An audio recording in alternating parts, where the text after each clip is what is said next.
তো good afternoon বন্ধুরা, আমি দেখো বিকেলে ছাদে এসে এই গাছগুলোকে একটু দেখছি। আর তার মধ্যে দেখছি যে এই এই জবা গাছটায়, এটা একটা অস্ট্রেলিয়ান জবা, এই গাছটার মধ্যে এটা সাদা সাদা পোকা তোমরা দেখেছো। এটাকে মিলিবাগ বলে।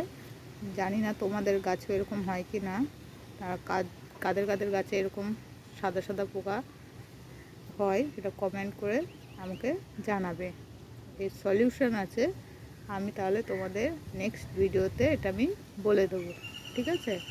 তো আমি দেখছি যে অনেক পাতার নিচে সব পোকাগুলো আছে, তো এটাকে আমি এখন ঠিক করতে হবে। তো তোমাদের কারো যদি গাছে এরকম পোকা থাকে আমাকে কমেন্ট করে বলতে পারো, আমি পরের ভিডিওতে সেটা আমি বলে দেবো কীভাবে এটা রিমুভ করবে। চলো তাহলে ভিডিওটা ভালো লাগলে লাইক কমেন্ট অ্যান্ড শেয়ার করো, আর আমার চ্যানেলটাকে সাবস্ক্রাইব করে আমার পাশে থেকো।